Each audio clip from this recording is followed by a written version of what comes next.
Hey there, PTPOP here. All four lobes of my brain securely bound behind my back, and today I'm going to talk about my most humiliating experience working in a call center.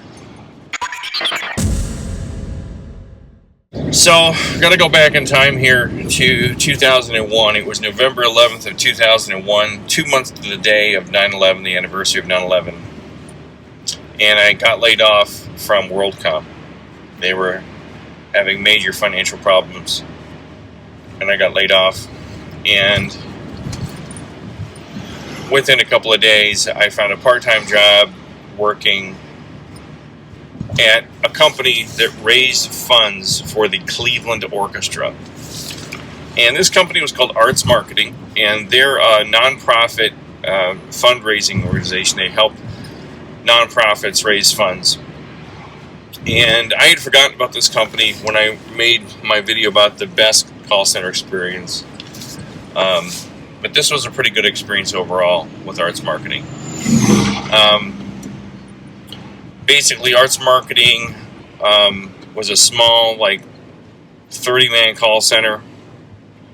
I worked from about 5 to 9 at night. And I would make outbound calls every evening to existing ticket holders of the Cleveland Orchestra, like season ticket holders, or people who had made donations in the past, and ask them for additional donations to keep the Cleveland Orchestra's educational program going.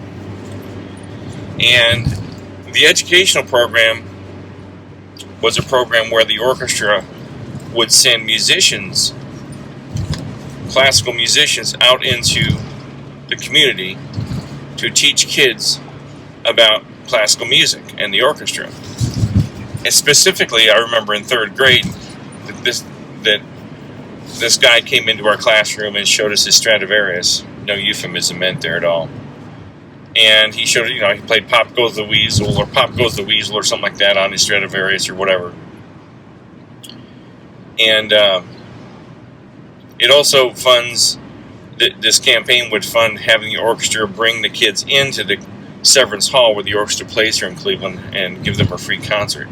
And I specifically remember going into the Severance Hall in third grade to see the orchestra play in a whole concert. And it's a pretty good program. Arts Marketing is a good company to work for. I had a great supervisor named Howard who recently passed away. And he was a guy who tried to help me get a supervisor job with Arts Marketing, but unfortunately I turned a position down because I was going to have to move to Detroit or Chicago for this position, and I didn't want to move to those cities.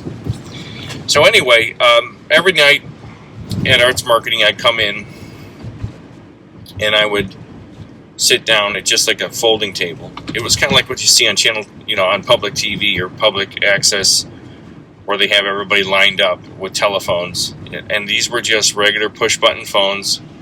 There was no headset. You had a handset. You had a cradle on your shoulder, and you would just call people and say, "Hey, this is Pete Tompkins with the Cleveland Orchestra. I'd like to know if you'd like to make an additional, $50 donation to help support the educational fund," something like that. And it was a pretty easy sell. I made about 60 calls a night, and it was I get maybe 5-6 donations out of the 60 calls. Not the best percentage or turnaround, but I was fairly successful at it. And the people that I worked with were really nice. I'm still friends with Kevin. I know you watch my videos. You're out there, Kevin. And everybody I still remember, Pat and Howard, our supervisor, and all those people were really nice people. So one night, I'm making calls, and the lead is, I don't remember her first name, but her name is Mrs. Bryan. So I'm like, "Hi, Mrs. Bryan, hi, this is Pete Tompkins with the Cleveland Orchestra, and I'm calling to see if you want to make a donation for the support the educational fund." She's like, "Pete Tompkins?" And I'm like, "Yeah." She's like, "Pete Tompkins, don't you know who this is?" And I'm like, "I'm so sorry, ma'am. I don't know who you are." So, I made 50, 60 calls, and I don't know, Mrs. Bryan's a pretty common name. She's like, "Peter, I am your third grade teacher." I hadn't been in third grade since 1975. And, Mrs. Bryan was a nice lady. She treated me really nice. I remember third grade very well. She's a wonderful lady. I still remember her now, but I hadn't thought of her since I walked out the door to go to fourth grade in 1975 would have been. So she's like, Peter, it's Mrs. Bryan, your third grade teacher. Don't you remember me? I'm like, oh, sure, Mrs. Bryan. Hi, how are you? And I immediately kind of froze. I kind of was like, oh, no, somebody I know is, talking to me and knows I'm a telemarketer. Because keep in mind, I had just been laid off from a job where I was on course to make 6 figures my second year there. I was meeting with chief information officers from 7 major corporations headquartered in Cleveland, Ohio, including Sherwin-Williams and Eaton Corporation, TRW. And here I am in this little tiny room in some office building in downtown Cleveland off of Prospect, soliciting people for the Cleveland Orchestra to have them make donations. And I'm at the time I was making $6.50 an hour or something like that, and plus commissions. And it ended up making, with commissions, I ended up making $7 an hour. It was something outrageous. So I went from making like $25 an hour or something like that down to $7 an hour. So at the time, even though it was a nice place to work, I was struggling with my ego and struggling with the severe change from going from this big cushy job to working in a call center, soliciting people for funds. It was kind of humiliating. It was kind of, for me at the time, it was debasing because, I was all wrapped up in my identity in this big corporate job. So Mrs. Bryan is like, how are you doing? What have you been up to? And I'm like, I'm doing fine. It's, blah, blah, blah. She's like, well, she goes, what are you doing this for a living? Oh my God, Peter, you were such a nice little boy. Did something happen to you? What happened to you that you're now soliciting people for the Cleveland Orchestra? I mean, are you on drugs, or did you go by the wayside? And I'm like, oh Lord. I'm like, Mrs. Bryan, no, I just got laid off from a company, and I was doing this to make ends meet till I find full-time work. And she's, oh my God. And as she's beating me down and down and down because I'm just trying to make ends meet. I'm just trying to make a living. She goes on and on for like a minute about what a horrible, she's implying that my life has gone nowhere and that I'm nothing now because I'm just working as a telemarketer. And she's implying that I'm like a drug addict or something. I mean, she knows nothing about me. She has not seen me or spoken to me since 1975, and this is 2000. Well, actually, I think I got my dates wrong. I started at arts marketing in 2002. I think it was, or 2001. I worked there for a couple of years. So I felt awful. And the end of the call, she's like, well, I hope things turn around for you and you find something better than this because you were such a nice little boy. I'll never forget you and your mother and your father and all this stuff. And I'm like, oh, she remembers my father.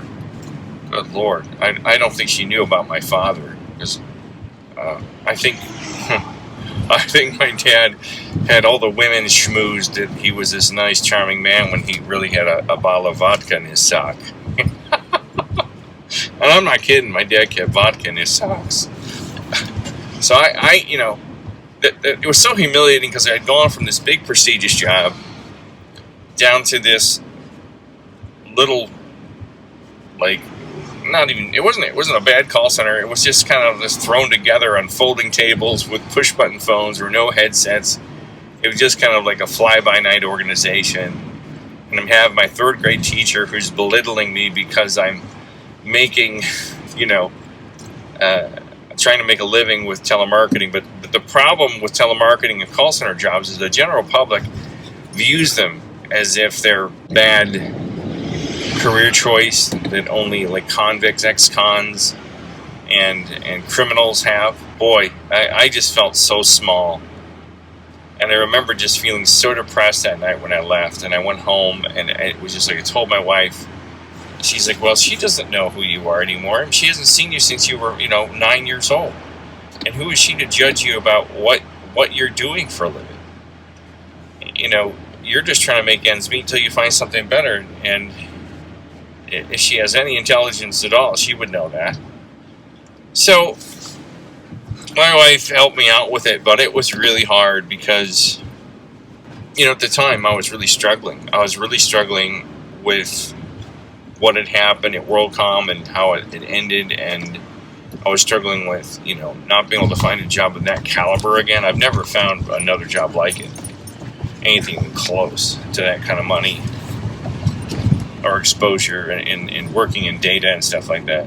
There you have it. That was my experience, my worst, most humiliating experience. Nothing worse than having your third grade teacher belittle you because you're trying to make a living doing telemarketing.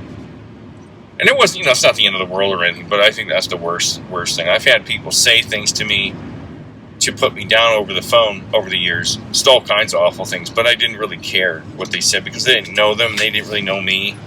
When someone calls you a pickle sucker over the phone, or that you like to make love to maple trees, you know, I'm like, okay, whatever, dude. But when it's somebody you know that kind of knows you and kind of knew your family, it's like, ugh. But that's just the problem with the telemarketing and the call center thing, is the general public's view of it is that, you know, only dirtbags do this for a living.